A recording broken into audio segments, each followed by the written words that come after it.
What's up, everyone? This is Adam, and welcome to episode 2 of The Power of Bold.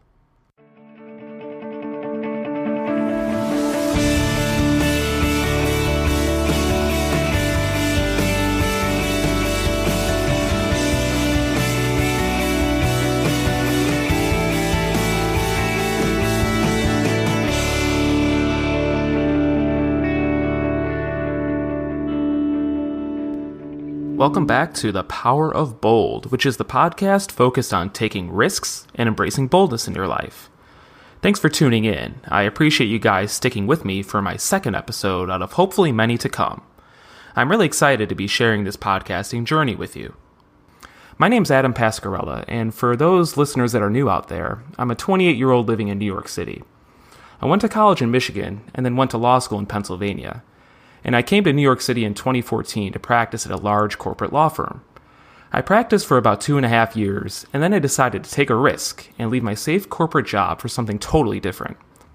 I'm currently in the process of starting a business in New York City. I'm really excited to be doing this, and I'll be sharing my progress as I go about this process. As I said at the jump, this is episode 2 of the podcast. I'm still experimenting with the format and some of the segments, so I really appreciate any feedback or comments that you have. If you do have any comments, feel free to contact me by visiting www.thepowerofbold.com. So just for a quick recap, episode 1 of the podcast provided a quick description of my background, and the crux of the episode was really centered on tips to get out of a slump or a rut. I suggest you go back and listen to that episode if you're interested. As far as future episodes, I'm planning on discussing topics that affect a bunch of groups, like entrepreneurs, professionals, and individuals who are really looking to change certain aspects of their life. And I'm also planning on creating some other episodes for other people who would like to act boldly, but don't for fear of a variety of things. And so far, it's just been me on the podcast, but I'm working on booking some future guests, so stay tuned for that. Now, with all that housekeeping stuff behind us, let's focus on the meat of this episode. This episode is centered on another discrete topic. It's one that I face on a consistent basis, and others out there may face it too, when they're thinking about a career transition, or even if they're just trying to stay in their job, but they're looking to meet people within their industry. I'm talking about networking, but specifically attending networking events. So in a major city like New York, where I'm currently at, or really any other city, there are often many networking events, both in your industry and outside of it. You could theoretically go to one every single night if you wanted to. Now, you may discover some of these networking events through your current job, through friends or family members, or even through an external service or website. I'm thinking of meetup.com. So obviously, the basic idea is getting together with people that you don't really know. And once you do get together, you share your background, you discuss topics that interest you, you have some good conversation, and then hopefully you're following up after the event. However, it seems like everyone has their own objective when going to these networking events. Some may be there to simply meet people that could be potential friends. Others may be there to sell services or products, and some may even be going there just to get free drinks. I'm guilty of this sometimes. The key, if you do attend, is following up.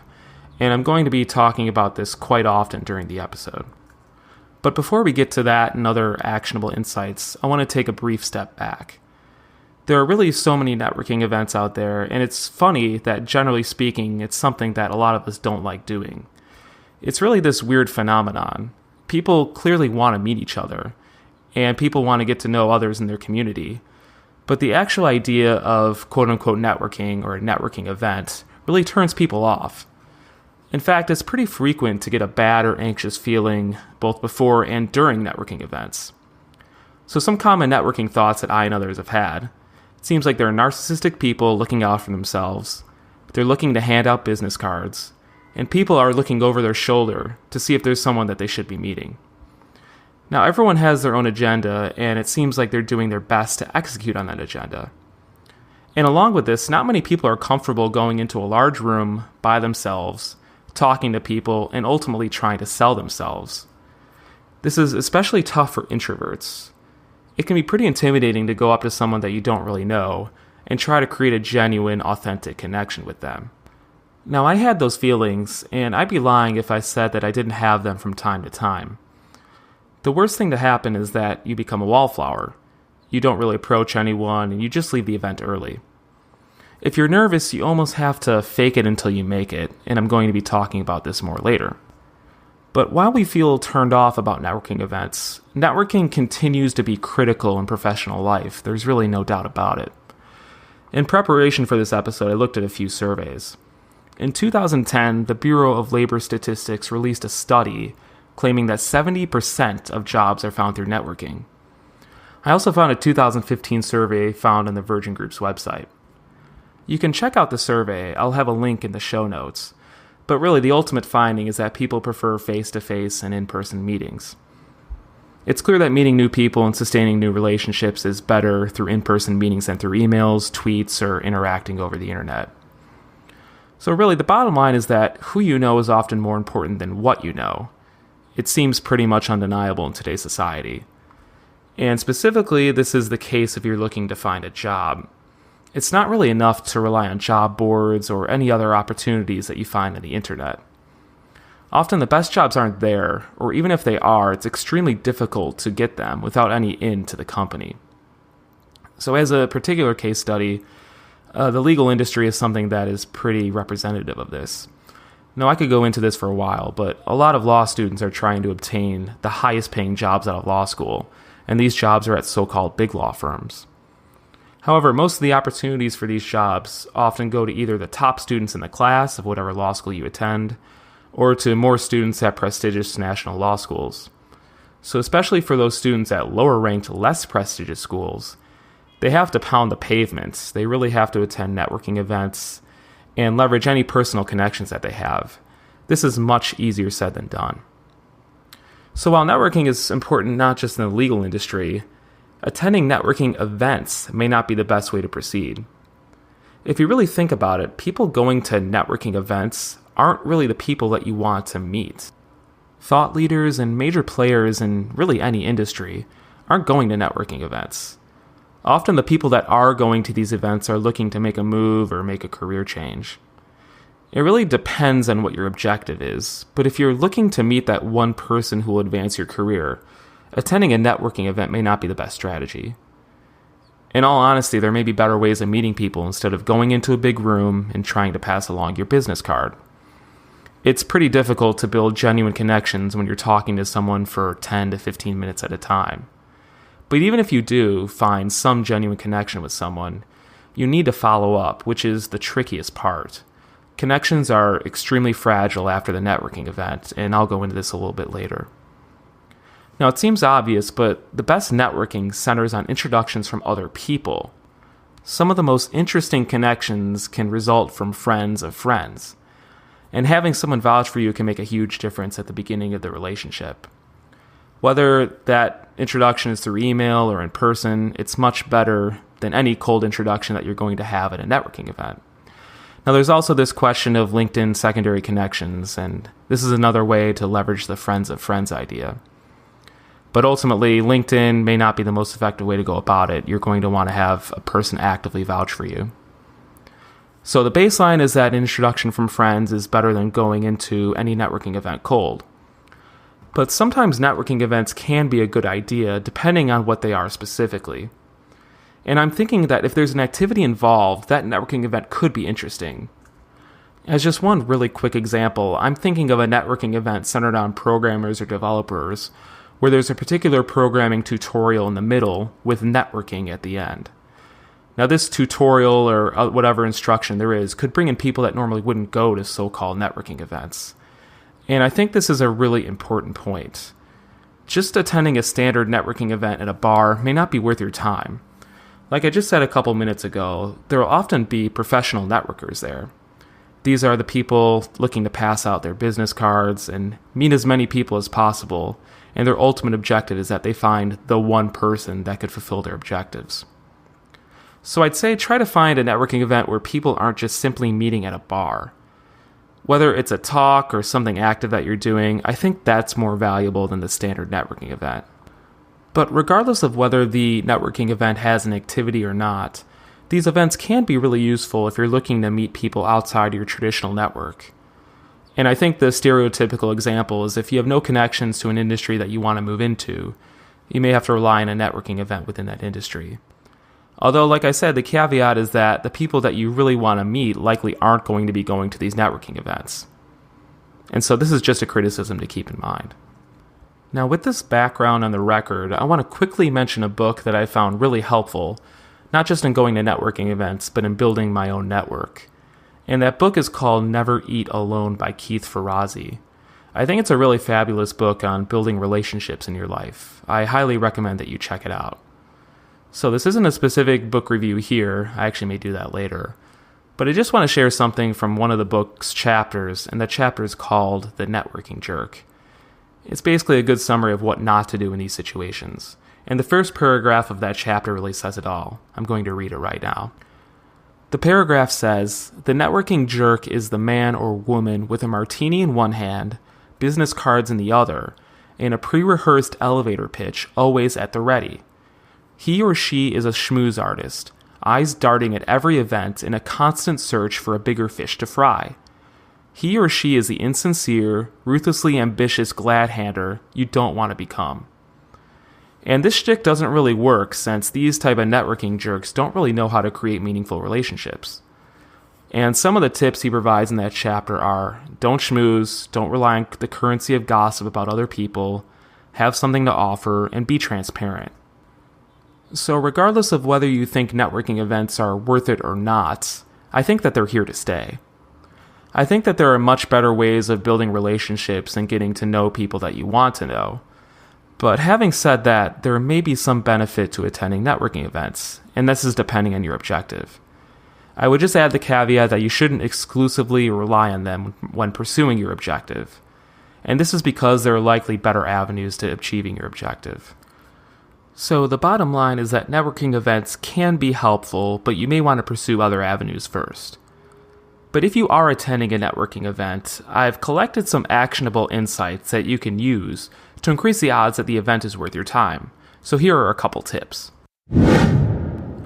As a starting point, I'd recommend getting to the event early.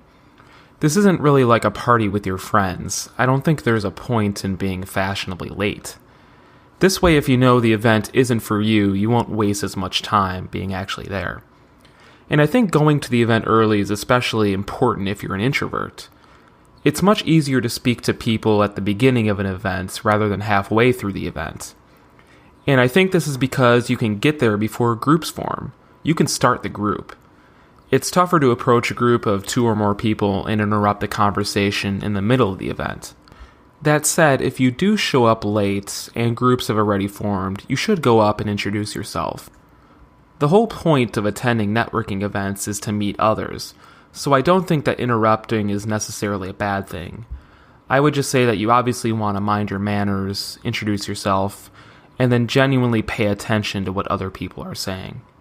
Now, if you want to find another way to make it easier on yourself to meet people, I'd recommend hanging out near the bar if there is one.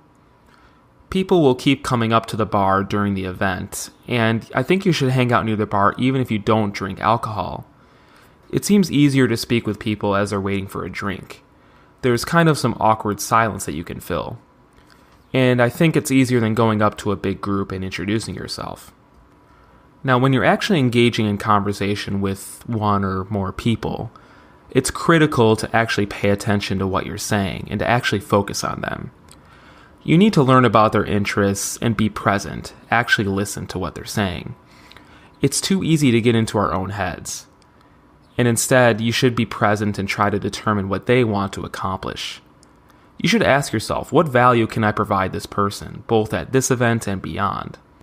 That value can be as small as perhaps sending them articles that they may be interested in, or it can be greater, like introducing that person to others in your network. The ultimate objective is to focus on them first more than your own objectives. By providing value to them, they'll almost always want to help you in return. Reciprocity is a natural human instinct, and it's something that can really work in your favor. And if you're interested in this idea of reciprocity, I'd highly recommend Robert Cialdini's book called Influence, and I'll have a link to that in the show notes. Next, I'd highly recommend that you pick the best networking event venue for you. Now, many networking events are held at bars and conference rooms and other venues like this. This is really the general stereotype and what a lot of networking events are like. But you may want to adjust your networking in other ways outside the traditional idea of bars and drinking alcohol. As just one example, when I was at my law firm, I found that the best way to get to know my colleagues was through playing sports. And by doing this, I noticed that everyone's guards were down, and everyone was willing to meet their teammates. And I really think this is the best way to go about it. I'd highly recommend looking for an event where everyone is involved and engaged in some collaborative activity. Now, outside of the office or other networking events put on by your job, there are external organizations that put on these recreational activities for urban professionals. Off the top of my head, I'm thinking of Zog Sports in New York City and in other cities. This is where you join a bunch of people by playing a sport or doing some activity, and then you visit a bar at the end of the activity. There's also a group called Escape the City that puts on events as well. Like I said, I think this is a great way to expand your network and to meet people that you normally wouldn't meet. And just to be clear, your particular talent doesn't really matter. This is a low-pressure environment, and ultimately the goal is to have some fun and meet some people. Beyond selecting the particular venue, I'd advise that you don't try to speak to as many people as possible at these networking events. I really think the quality of the people that you meet trumps the quantity of people that you meet. And so my personal style is to have fewer conversations, but have more in-depth conversations. I want to try to create a real connection instead of just being another face in the room. And so I genuinely try to get to know that person, and the key word is genuinely. I've seen cases, and I'm sure you have, where people are faking genuineness, and it's not good. People can tell. However, there's one critical point here. You need to try to get the other person's business card or contact information instead of simply giving yours away to them. Now, if you do that and they don't have a card, there's the risk that they never follow up, and I've made this mistake way too many times.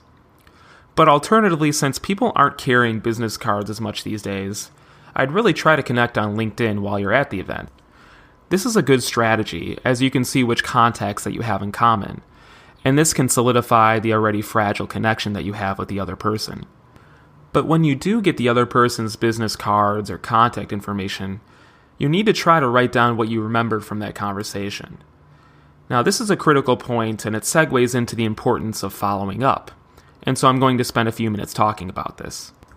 Simply put, there's no point in getting business cards or contact information if you aren't going to do anything with that information. And so I think it's really important to send a follow-up email or message no later than 24 to 48 hours after the event. This shows that you're interested in keeping the connection, and it also shows that you're organized and on top of your game by reaching out relatively quickly. You can connect through social media channels like LinkedIn or Facebook, for example. And Twitter could be especially good, as you can have ongoing conversations with the other person. You can send them your commentary on things that you're seeing in the news, and you can even pass along articles to that person to let them know that you're thinking of them. Now, as I said, these connections are super weak at the beginning, so you want to make it a point to continue following up with the people you've met. And this is a rule even after the first follow-up meeting.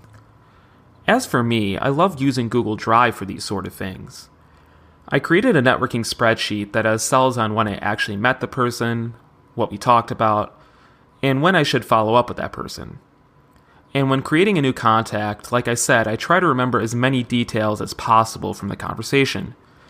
You can use this information when following up and as you continue the relationship. It really shows that you were paying attention, and I think this is a great way to differentiate yourself from others. Now, besides that, I also try to set a reminder for when to follow up with that person. As I said a couple minutes ago, after a networking event, I usually wait no more than 24 to 48 hours to follow up. And then I try to set up a follow-up coffee meeting for the next week or two.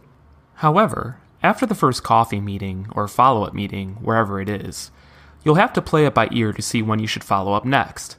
But make sure to keep following up. The more that you do that, the less of a chance there is for the relationship to disappear. The goal really here is just to keep providing value to each other. And so ultimately, you want to always keep building your network, whether you're at a networking event or you're doing something else. There's this value of doing this before you need to rely on your network. This is an important point. You don't want to be scrambling later on. Do the legwork now so when you need to rely on your network, it's there.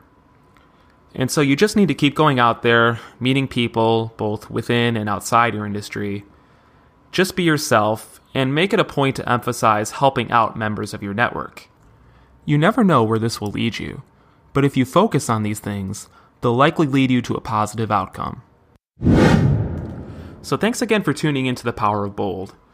I really hope that this episode has been helpful when you think about building your network, whether you attend specifically defined networking events, or whether you're just building your network in your own way. As always, feel free to subscribe to this podcast and leave a review if you'd like. Again, I highly appreciate you guys joining me on this journey, and I hope you have a great week. As for the next episode, we'll be reviewing Felix Dennis's book, How to Get Rich. See you next time.